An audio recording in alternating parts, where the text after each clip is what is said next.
Support for this podcast comes from Human Amplified's VIP community on Patreon.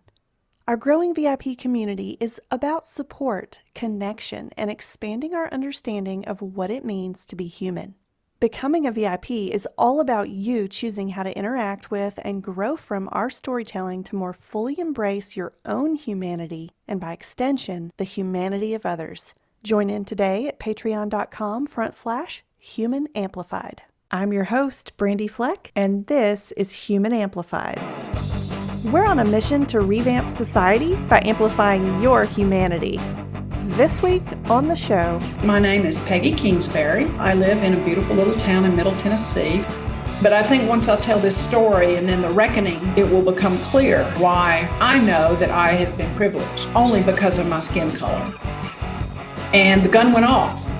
It's hard to say what we have in our hearts, and to move from being a non-racist to an anti-racist. When the door is open because of the color of your skin, you can't claim that that's anything you did. Last week on the show, we learned how to be a better human with award-winning entrepreneur and community engagement expert, Kia Jarman.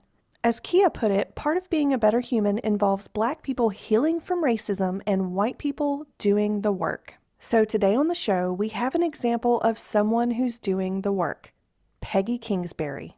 She's a criminal justice expert and ex-cop, among many other things, such as a successful entrepreneur and award-winning pillar of her community who focuses her volunteer efforts on social justice.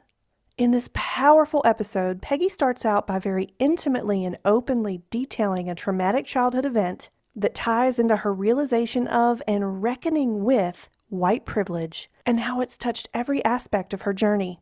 Then we dive into how white privilege kept her out of the foster care system and changed the trajectory of her life, implicit bias and how it plays out in the justice system, how learning real history would have changed the way she policed as a young street cop in Georgia, and her thoughts for how to reform the justice system. If you're white, you'll leave this episode with proof that you can evolve. The knowledge that it's okay to admit that you've had a leg up even in hard times, and inspiration to grow your strength when you need it most in the face of racism and injustices. You'll also have a better idea of what white privilege is and how you can start addressing it in your own life. If you're Black, I'm not sure what you'll take away from this episode. Perhaps validation if you need it for healing. Perhaps hope for change if you're running low on that. But maybe there are no takeaways. This episode does come with a trigger warning, and especially for our Black, Indigenous, and people of color listeners. We discuss in detail the topics of what it was like living in the Jim Crow South as a little white girl, a normal atmosphere of overt racism and covert racism, the integrating of public schools, domestic violence, gun violence, abuse, alcoholism, and resulting trauma. Listener discretion is advised. For more information and the links mentioned throughout this episode, go to humanamplified.com/episodes/083. Welcome to the show. Peggy, please introduce yourself to our listeners, a little bit about who you are and what you do. Well, all right. My name is Peggy Kingsbury, and I live in a beautiful little town in Middle Tennessee, Franklin. I own a couple of businesses. I own an insurance agency, and I also own a mortgage brokerage. I love to read. I love to be outside and hike. My husband and I hike and ride our bikes and do all kinds of things to just, because we enjoy being outside and we like to try to stay reasonably fit. And that's me. Okay, taking as long as you need to. How did you really start to understand, deep within yourself, what white privilege is? So I was raised in North Georgia. I was born in 1959, so I'm a baby boomer. And that means that I vaguely remember a time in the South when there were signs that said whites only over water fountains and entrances to doctors' offices and that sort of thing. But as I got into adolescence, those sorts of overt signs of racism had faded away. I grew up in a small town north of Atlanta. and it was a town of mostly white folks. And as far as that goes, we were not exactly in the upper middle class part of town. We were, I would say, lower middle class. And my parents had some issues. My father was an alcoholic, and my mother had mental illness. Her mental illness was untreated most of her life. And so she was bipolar, and we had to, ride the highs and live through the lows with her. I have one brother, he's 10 years older. And when I was 8, he went to Vietnam. So that left me alone with my parents. Now, my brother returned from Vietnam and he's still living. So that's the good part of the story. But at age 8, I was left alone with those two to try to survive the situation.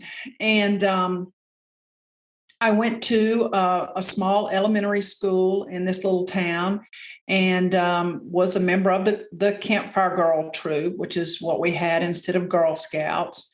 Occasionally, I went to church with my friends. Their parents would take me. I got invited to birthday parties, all the things that a little girl in, the late 60s, early 70s wants to do. I was able to do most of that stuff. Often it was because someone else's parent had surreptitiously given me the ability to do those things, paid a fee here or there, made sure I was included in something. I spent the night at my friends' houses. No one ever came to my apartment, very, very rarely, because things were just in such disarray. I had a lot of situations as a little girl that were dangerous for me and very unhealthy for me. One particular situation that really has stuck with me all these years is a situation that was part of me understanding the role white privilege had played in my life. And yes, I understand that some people may say, how can you see yourself as privileged when you sometimes didn't have food and oftentimes didn't have shoes that fit, and on and on and on. But I think once I tell this story and then the reckoning, the personal reckoning that I had with this, I think it will become clear of why I know that I have been privileged, only because of my skin color. So I was about 11 years old, and my parents would fight a lot, and we lived in an apartment complex, and they would fight a lot, and they were like prize fighters. They would get in the living room and they would fight it out, and then they would go to cool off in their corners. My father would sit in his wingback chair, and my mother had her own bedroom. She would go there. They would sort of regroup, and then they'd come back out in the middle and start fighting again. And, sometimes these fights were just yelling and screaming, and sometimes there was hitting involved. I stayed in my own room and tried to stay out of the fray. However, when they would go to their corners to sort of resuscitate and think about what to do next to make somebody mad, sometimes I would venture out and go to the kitchen and get myself something to eat or drink. And on this particular night, they were in their corners, respective corners, and I came out for a glass of milk. And as I rounded the corner to the kitchen, I thought, oh, good, he looks like he's passed out in the chair there. And my mother was in her room with her door shut, which is where she stayed, unless she was fighting in the middle of the living room floor. So I poured myself a glass of milk, and I heard my father get up, and I thought, oh no, he's up, he's awake. And he opened up a door to a closet that I knew as it was a coat closet, but it also had a gun in it. And he began saying that he was going to kill my mother and end the whole thing. Now, he was swearing and all that, which I won't do here, but he was going to kill her, and he made sure that I understood that's what was about to happen. So as I came around the corner with a glass of milk in my hand, I stood in front of my father as he headed down the hallway to my mother's room, and I said, You're not going anywhere. Just go sit back down. Let me have that gun. And he told me he was going to go down there and kill her. And again, I said no, and I tried to push him back. He raised the gun up and pointed it towards me, right at my chest, and said, well, I'll just end it for all of us here right now. And just in a split second, I took my left hand and deflected the gun and threw a glass of milk in his face with my right hand. And the gun went off and it blew a hole in our apartment floor. And my father went staggering back from the recoil and fell on the floor, couldn't get up. And I took the gun and threw it to the side and called the police. My mother never came out of her bedroom. I'm pretty sure she heard a shotgun going off in our small apartment. The police came, and now imagine the scene. So the police in this small town arrive, and they are coming to an all-white apartment complex. Now, there were no signs that said people of color couldn't live there, but people of color didn't live there. And it was, one of the newer complexes in town, not fancy or nice really by any means, but adequate. And a lot of people who lived there were living there while they were building a home somewhere, sort of a transient kind of place for white families. We stayed. We moved when I was in the fourth grade and lived there till I went to college. And so they arrive at this apartment, and to make the scene even more vivid, manic depressives will sometimes spend a lot of money when they're manic. And my mother would put a lot of stuff on credit cards, money that we didn't have. And one of the things that she liked to do was to buy new furniture for the living room. Nothing else had great stuff in it, but that living room was absolutely gorgeous in this apartment.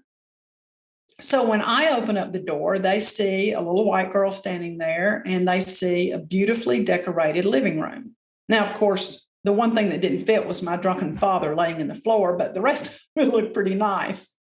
And one of my coping mechanisms as a kid, and actually still to this day, is I love things to be neat and clean. I'm a little bit OCD that way. So when I got home from school every day, I would clean this living room. It just made me feel good. And I could sit there and watch TV, and I almost would envision that I lived in a normal house with normal people. So they come in, and they see a beautifully furnished room and a little girl, and they asked me what had happened, and I told them. And the police officer, one of the officers said, is there another adult in the home? And I said, yes, my mother's back there in her bedroom. He went back and knocked on the door of her room. And she said, I'm fine, you can go away. She wouldn't even come out and never open the door. The police officers came back to the living room. They asked me to give them the gun. I did. They said, we're going to take the gun. We'll help you put your father to bed. And so they helped me pick him up and get him in bed. And they said, just tell him he can come pick his gun up on the next day when he sobers up. So there you go. And that was not the first time the police had been in our apartment, but it was the first time there had been a gun involved. And it wouldn't be the last time they were in my apartment. And that situation was, traumatic for me as an 11-year-old girl. But I didn't really understand what it meant as far as how the course of my life evolved until I got much older. I mean, a lot older, lots and lots older.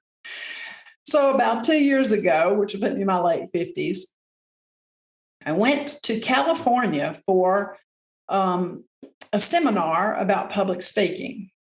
And we were listening to various people help us with our public speaking skills. And I wanted to speak about my childhood and how my childhood had affected the course of my life and how people had stood in the gap for me along the way and how I had used personal strength to overcome many things that had happened in my childhood. One of the people that stood in the gap for me is my brother. There were other people, teachers, parents of friends along the way, mentors at my various jobs. And so this little talk I was to give was going to be about some of those things. And the lesson was, you have to stand in the gap for people and to help them achieve things. But something came over me when the speaker at this event said to those of us taking the course, she said, if you had to come up with a title for your speech off the top of your head, let's talk about that. And what would that be? Because the title for your speech is very important. And the whole quest of this symposium I was at was to develop a TED Talk. So she talked about how important the title was.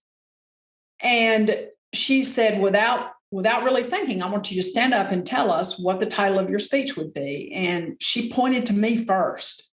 And I stood up and I said, white privilege saved my life.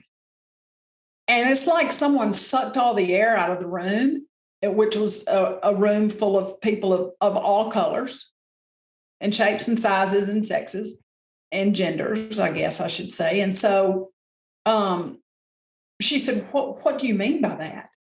And, there was a lot of racial unrest in the country at the time. I had been reading a lot about it. It all of a sudden occurred to me that being white kept me out of a juvenile justice system and a foster care system.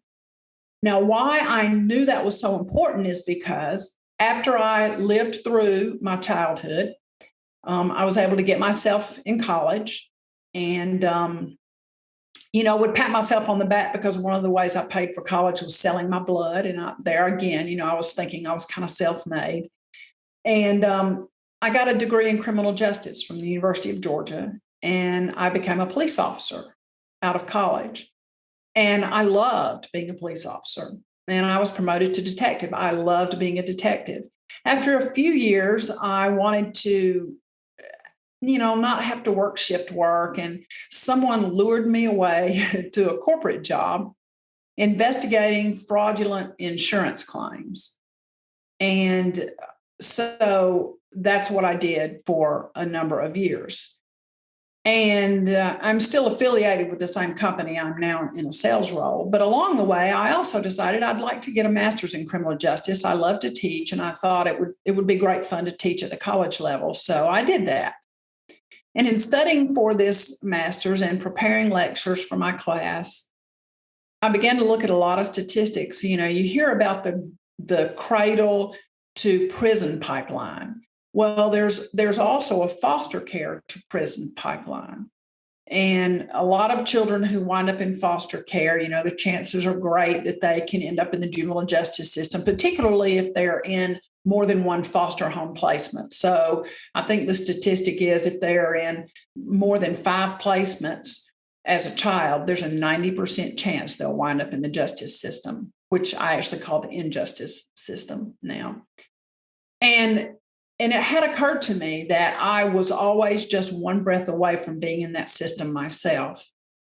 I know full well that if those officers had arrived to that apartment when I was 11 years old, and it had been an apartment on the other side of the tracks, as we called it, and we were a Black family, they would have removed me from the home. They would have locked my father up. They probably would have drugged my mother out, and they would have taken me to some sort of foster care or, temporary placement service. And there I would have been. And the course of my life would have been completely different. I just know from being an officer and from living through what I lived through, there is no way that they would have not removed me from the home. They were there too many times, and there were too many things that were harmful for me. And I truly believe that, my teachers would have been reporting things that they had seen as well. But none of that happened because it was a small southern town. I was one of the town's little girls. My mother had grown up in that town, and her maiden name was a last name people recognized. Her brothers were very well thought of. They were still in town. And so they were given a pass, and it gave me a pass. But it was only because of the color of my skin.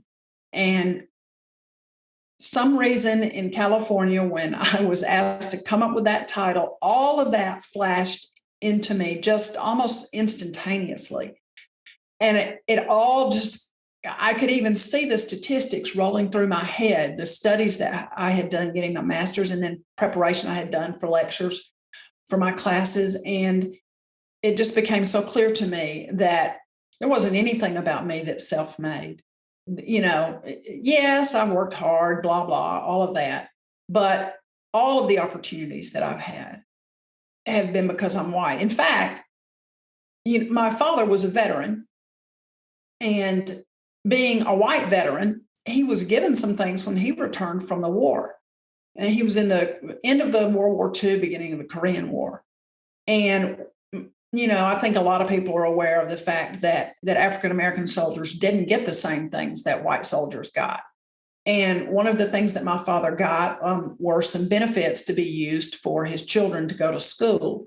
And so even that very beginning of my education was another sign of privilege. And it was just everywhere, everything that I was allowed to do. When I was in the 5th grade, our schools integrated. And it was not because they wanted to, it was because the federal government came to town and said, you will do this. And they did a soft integration, they called it. So there were just a few children of color who came into the school. And in my 5th grade class, her name was Stephanie. And she had the most beautiful handwriting I've ever seen. She made these big, puffy, cursive letters that were just gorgeous. And I remember one time, it was a birthday party for a little girl in my class. And I found out Stephanie was not invited and everyone else was. And I have no idea why I always had this sense of justice, but I refused to go to the party because Stephanie was not invited. Her desk was right next to mine. And my mother was just livid. She couldn't believe that I would not go to this party. But that's how things were. Stephanie wasn't invited. I invited Stephanie to Campfire Girls and was told that wasn't going to happen.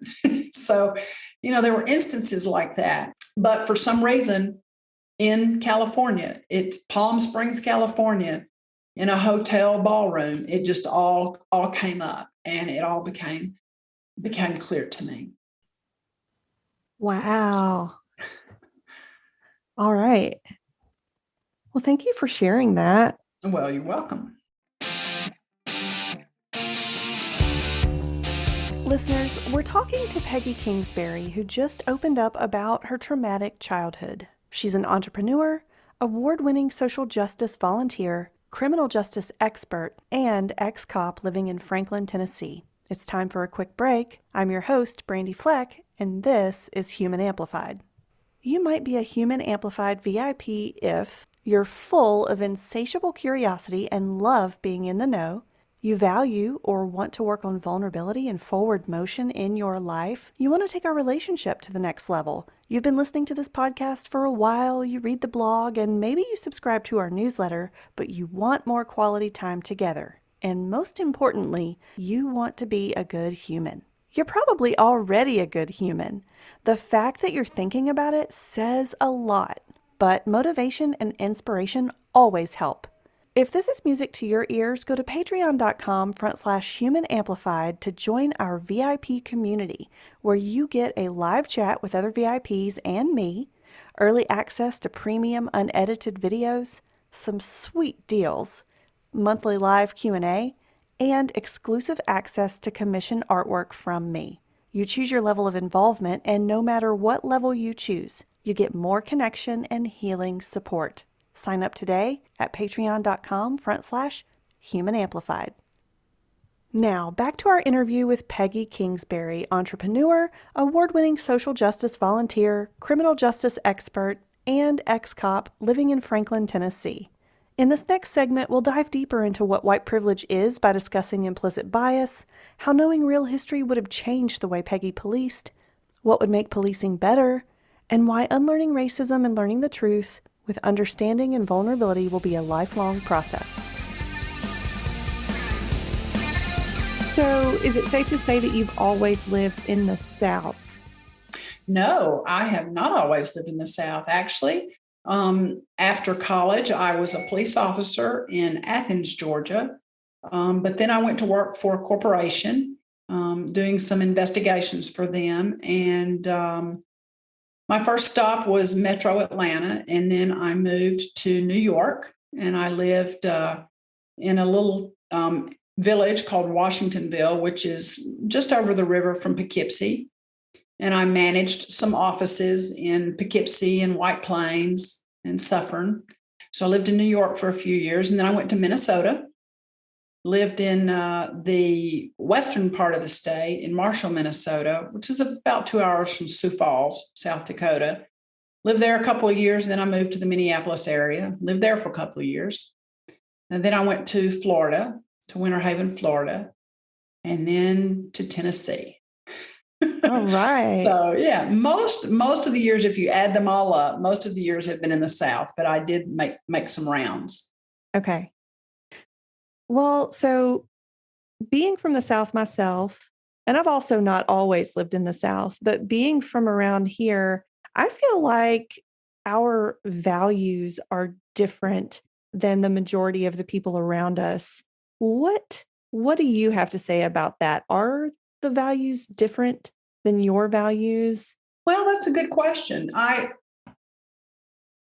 don't really think so. I mean, having lived in other places, I know that when I moved to New York, I was aware of what people thought of me because of my accent. Mhm. I was immediately aware of that. And in fact, I received a promotion to go there and to manage a group of guys, all men who worked in sort of a body shop atmosphere. And so, here I was, a female, and then as soon as I opened up my mouth, it was pretty obvious that I was not from around there. Um, and I was surprised because I just assumed that when I moved to New York that I would encounter a completely different life where, it was just a huge old melting pot and everybody was the same. Mhm. Well, it didn't take long for me to figure that was not the case at all. In fact, sort of an interesting story, sad but interesting. In this office that I managed in Poughkeepsie, there were probably, I don't know, 40 people. And my secretary, that's what we had at the time, my secretary was Puerto Rican. And she dated an African American young man. One of the other gals in the office was getting married. And I did learn that up north at the time, weddings were huge events. Down here in the South, you still got married in the church and had mince and punch and cake in the fellowship hall. And that was that. But up north, they were already doing the big parties with dinners and all of that. So I was fascinated by that. Mhm. And so this young woman who worked for me, was one of my employees in this office, was getting married, and everyone in the office was invited except my secretary. And I just couldn't believe it. I wasn't invited because I just came on board, and I think the wedding was in a couple of weeks, and that was certainly fine with that. But I asked another employee, or I actually asked my secretary, I said, why aren't you invited to the wedding? And she said, well, because I'm Puerto Rican and I date a black guy. And I thought, oh, well, it's not that different than where I came from. And Yeah. so when you ask me if I feel our values are different, I mean, sadly, probably not. I think that self-preservation is a value no matter where you are, and how people live out self-preservation can be done in lots of different ways. And I haven't found, as I've lived around the country, that those ways are really all that different, Mm. you know. Um, there is it. Are we more friendly in the South? Yes. Is it probably because we're nosy? Yes. Probably what it's about. Do we move a little slower? Well, it depends. You put me in Nashville traffic and I can tell you absolutely not, or put me in Atlanta traffic and, Yeah. um, there probably is an easiness in the South that we tend to value. But it's not as prevalent as it used to be. I've been around a long time, and I do remember, I have had instances living in other places, for example, in Minnesota, where I'd be in the line at the grocery store wanting to chat it up with the person next to me, and it was pretty obvious they didn't want to be bothered. Mhm. And that's different than in the South. But is that a value or just a way of being? I don't know that it's a value. It's Yeah. just We just can't keep our mouths shut, basically. Okay. Well, that's a really interesting point you make there, and that you've sort of made the connection of that exclusion to self-preservation, and I definitely wanna explore that more based on the different parts of the country that you've lived in, but also based on the atmosphere you grew up in, specifically as a white person in the Jim Crow South and its immediate aftermath.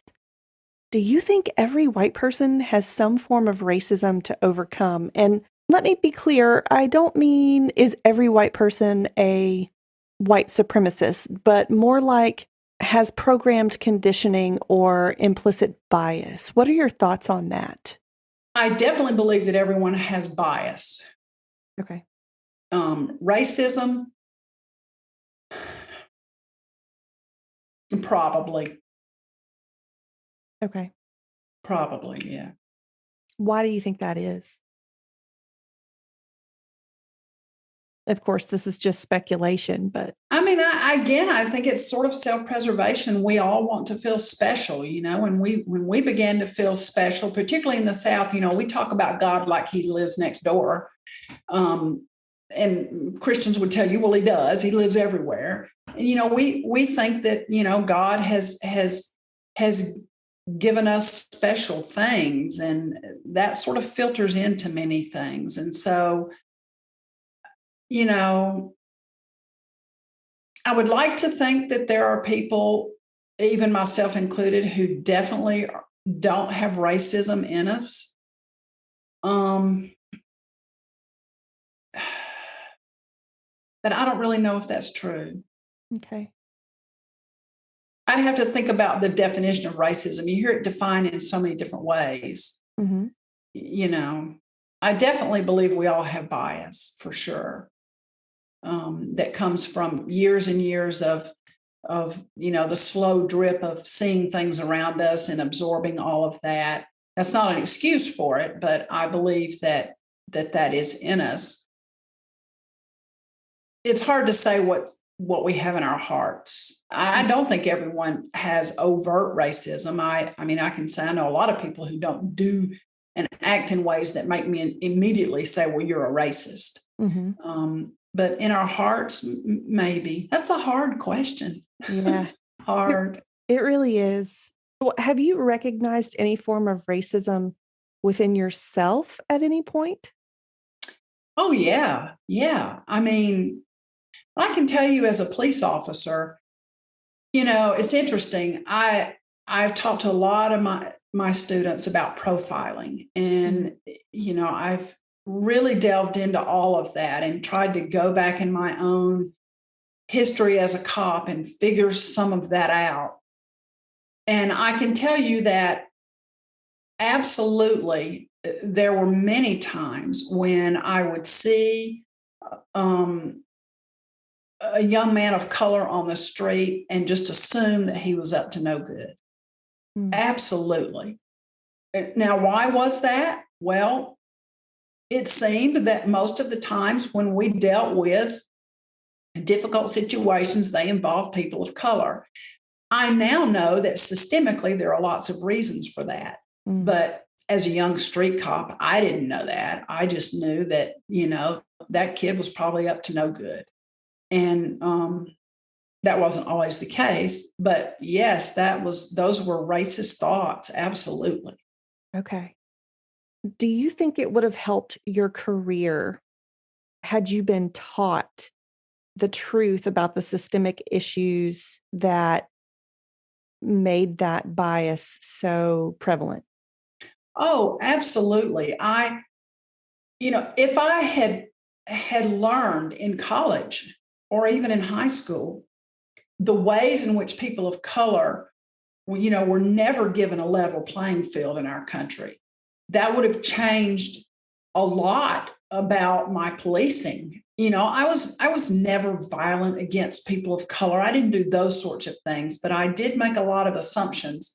And I do remember one time So when I was a cop, we had the gas shortage, which meant that for a while, and I know you wouldn't remember this at all, you weren't even born, but the gas prices just went sky high. So we were asked not to drive much. And so as police officers, we had to ride two to a car. And I was riding with an older officer, white guy, and we were driving through one of the government housing complexes. Of course, we called them the projects. Mhm. Don't know exactly what the project was, but it didn't work out that well. But we were driving through the projects on patrol, and there was a shiny Cadillac that came through, and you know, one of the drug dealers was driving it, and all the little kids ran up to this car and they just idolized this guy. We knew his name, knew who he was. We watched him for years. Mhm. Not a violent guy, he just sold a lot of drugs and did pretty well. He had a fancy car, and all the little kids ran up to his car. And my partner said, just look at that. Just look, that's what's going to happen to them. They're going to be just like him. And I said, well, yeah, but we can only become what we dream and see, and that's all they see. It's not like the lady next door is a registered nurse and they see her and want to be her. Mhm. And he looked at me like I was just crazy. And so, but had I been taught more about how the very foundation was not there for people of color to succeed, I would have had a much greater understanding of these systemic issues. And I believe I would have been a different kind of police officer. Mm. What how? Like, in what ways would you have been different? I wouldn't have made assumptions about things. And I believe I would have dealt with domestic situations that involve children in a much different way. Mm. It is true that at the time, even way back then, we were trying to figure out a way to get children in more stable situations. But, I believe I would have spent more time talking with a family in a domestic situation about the child and what we could do to help the child be in a safer environment instead of trying to figure out, who are we going to lock up and how many of us is it going to take to cuff this guy and who's going to put him in their car and who's got to book him in. I would have spent more time looking at the situation and realizing that there's a young life affected by all of this standing Mm. here looking at me. And why don't I pay attention to that child? That's one way I would have acted differently for sure. Um,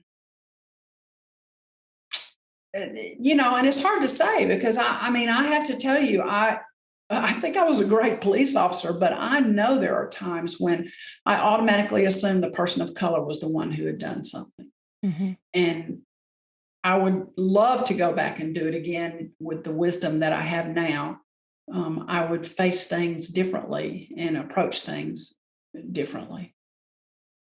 I've got a follow-up question to this, and then I sort of wanna go into the evolution that you've experienced within yourself, but saying that and believing that you would have policed differently with the current atmosphere around policing in our country today, what do you think could change that? What do you think could bridge the gap or, like, make things more peaceful, help officers to be more humanizing, and I don't know, just what are your thoughts? Well, I think over the years, policing has become just a completely different thing. I mean, when I teach my students, we talk about introduction to law enforcement. So we talk about the very beginning of policing and how it was mirrored on what was in England. And basically, these night watchmen, their job was to sort of just watch the storefronts.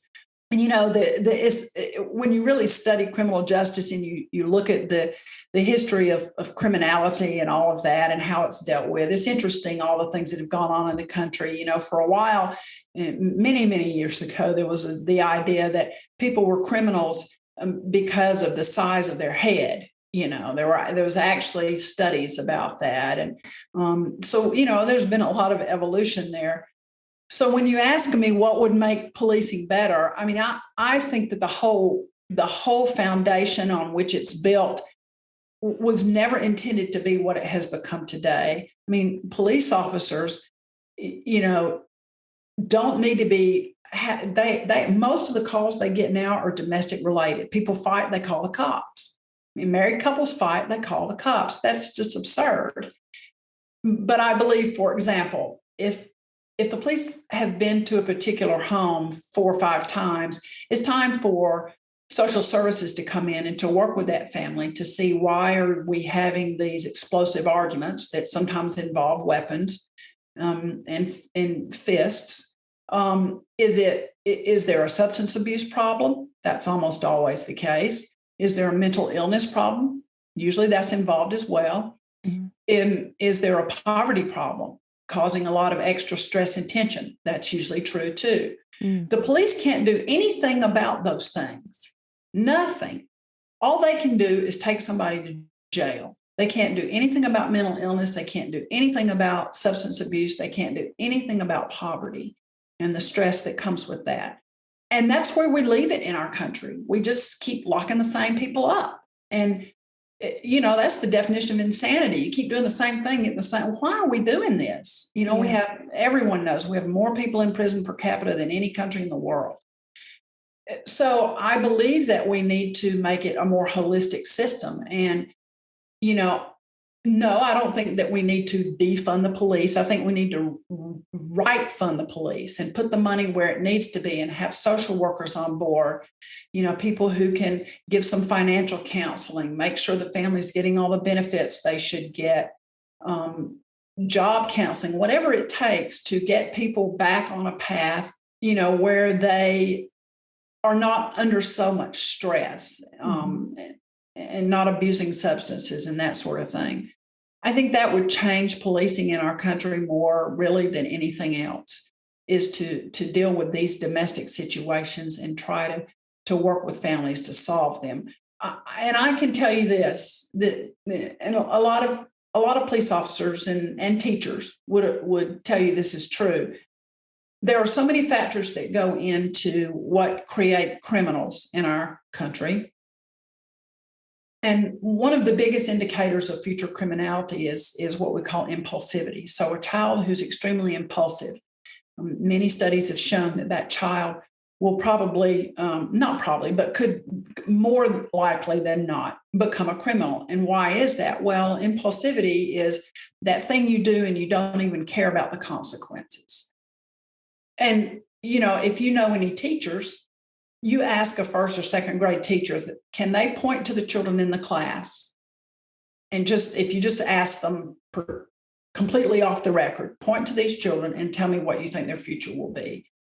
They're almost always spot on, because impulsivity is so obvious in the classroom. And what happens is you have an impulsive child who's misbehaving, and the teacher has to spend extra time with this child, and word gets around that this is a bad kid. And then this kid is not invited to parties with the other children. The other mothers and dads say, you can't play with Timmy. He's a bad kid. And before you know it, Timmy doesn't have anybody to play with but other bad kids. And all the teachers in school say, oh no, I don't want Timmy in my class. Oh no. And before you know it, Timmy's path has been set for him, and no one has intervened to help him. I think we do that because we're afraid, for some reason, to really dive in and offer real help to families. Other European countries do that. They go into the home. They have, visits that make sure the nutrition is good and the children are getting outside. And, there's just so many things that we can do to change that. But I think all of that really is part of a system where the police play a role, but not the central role. And we've messed that whole formula up in our country. And, there's too many, we have too many police officers, and we have far fewer social workers and educators than we need. That's just my opinion. Sure. Do you think that white privilege plays a role in who has impulsivity or who gets better treatment because of impulsivity or Mhm. as a result of their impulsivity? Yes, I do. In a couple of ways. So there's a theory out there called biosocial criminology, and that deals with the biology of the criminal mind and the sociological factors that affect that. Now, I do not believe that anyone is born to be a criminal because good socialization can override that very easily. However, when a mother who hasn't given birth yet is under a lot of stress, she's getting bad nutrition. Um, those things affect the brain formation. Mm, And without getting too technical, there are parts of the brain that develop to be more impulsive, to have a child who's more impulsive than the next child. Now, when a child, let's say that the mother is under some stress and she's maybe abusing alcohol, and so she has a baby who may have this tendency for impulsivity, but the child is born into an upper middle class white family.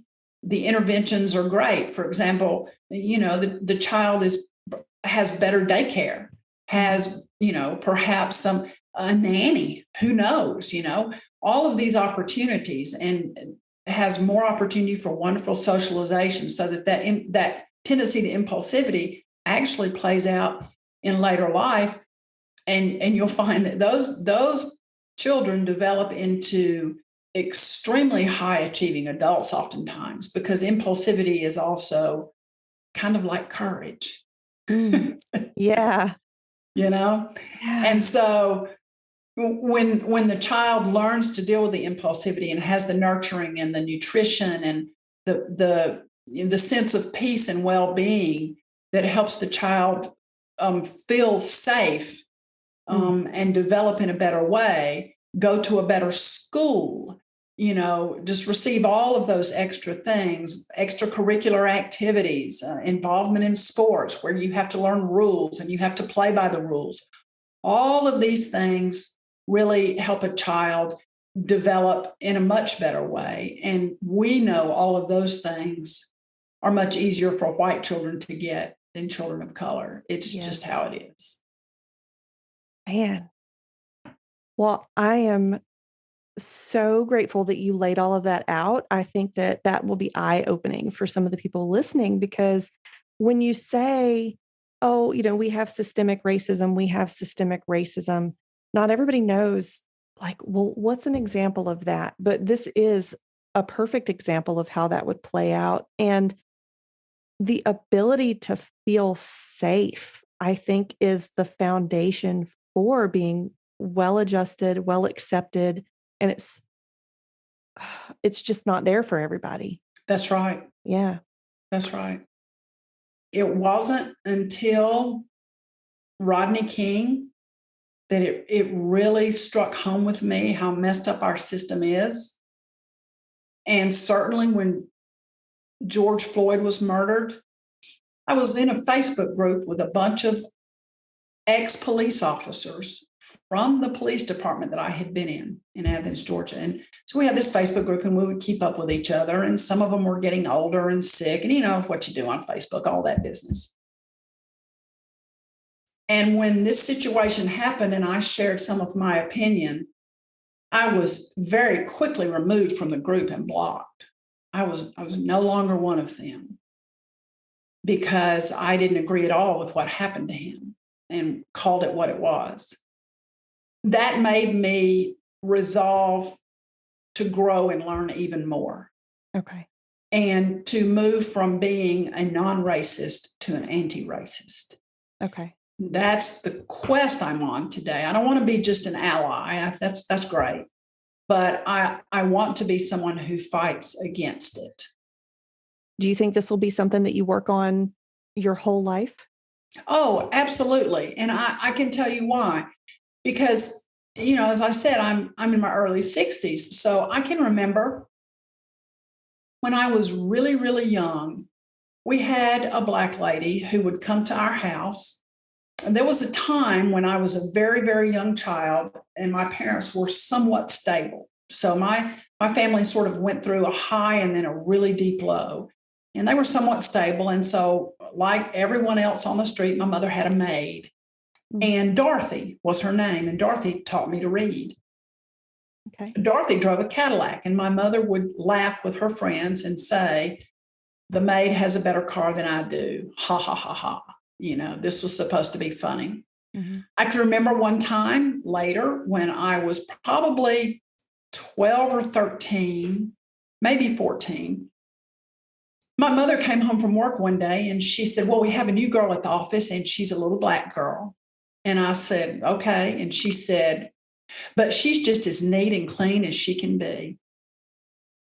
And I did call my mother out on it. My mother said, I said, "Mama, why would you say that? Of course, that doesn't make any sense." Mm-hmm. And she just said, "Oh, you just wouldn't understand." So I tell you that to let you know that, yes, it's been a lifelong thing, because in the time that I grew up, those situations that I described to you, those were just normal, everyday situations. We didn't play with Black children. We didn't have them at our birthday parties. They weren't in our Girl Scout troops. We didn't date them. I went to high school with, in fact, interesting, my high school was about half white, half Black. But man, there was a very obvious dividing line. Mm-hmm. And so it takes a lifetime to work through that. It's like Yeah. a slow drip of things that get in your soul, and you have to really flush that out with truth and understanding and vulnerability. And really overcoming that is, if you're not vulnerable to that, you're not going to make it. So it's a lifelong thing, and I'll never stop working at it. Never stop working at it. Awesome.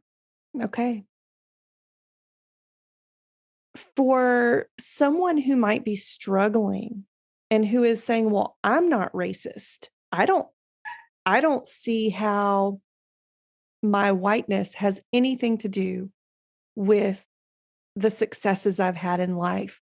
What would you say to them to make them think about how maybe it has? And I just want to say, like, we're not attacking and we're not saying that you have to apologize for being white, but what's another way to think of it? Well, that's a very good question and a good point, and I do hear that a lot. Um, people will say, "Well, I've worked hard for everything I have. I grew up poor, and I've worked hard for everything I have." Mhm.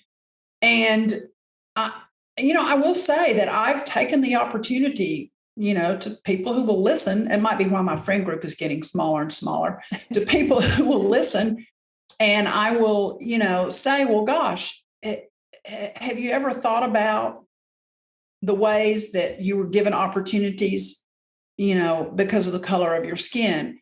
And I like to look at it as this, we've always been part of the ruling class, and that's given us certain privilege. Mhm. Even if we were on the lower end of the ruling class, we've always been part of the ruling class, which means that we automatically get a pass for a lot of things. That's my Yeah. cat's tail, by the way.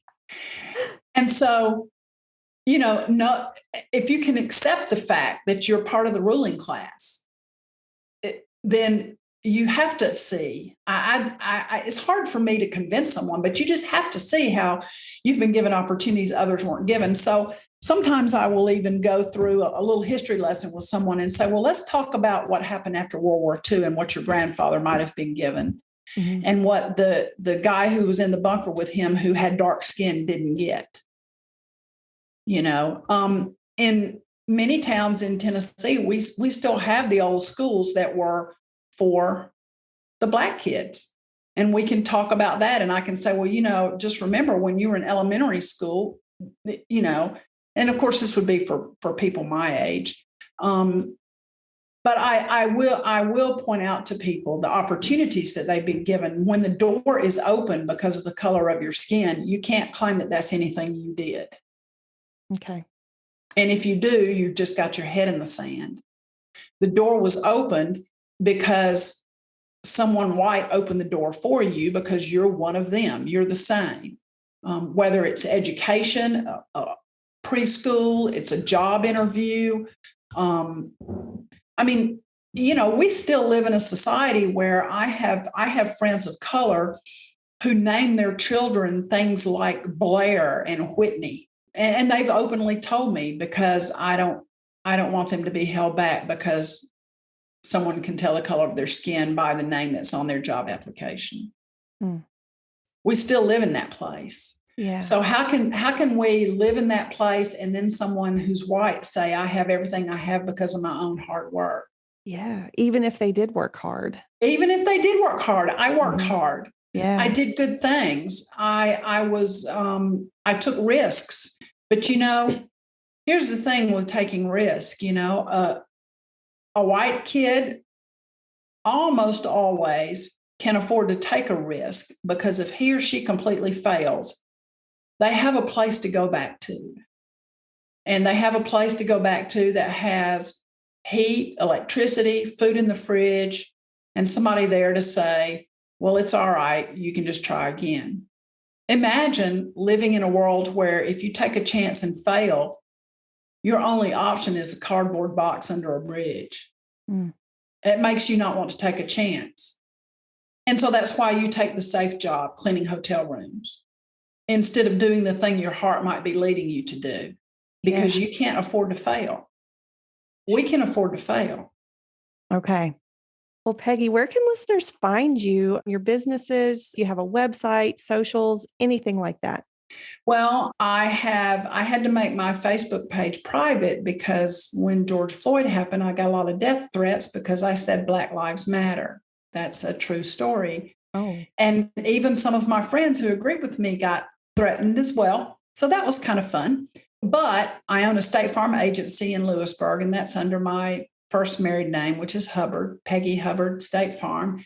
And then I also own Kingsbury Mortgage. So you can find me there. I have a website for Kingsbury Mortgage.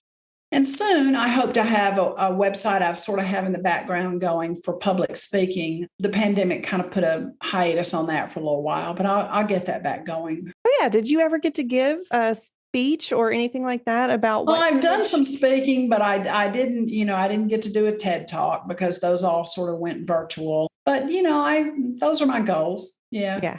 Okay. Still can have goals at my age. Yeah, of course. All right. Well, thank you so much for sharing today. This has been an absolutely your story is amazing to listen to, and I love all your perspectives. Well, thank you for having me. I appreciate it very much.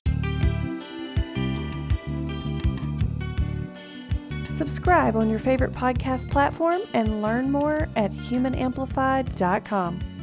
Support for this podcast comes from Human Amplified's VIP community on Patreon. Visit patreon.com/humanamplified to join us in more connection and healing support today.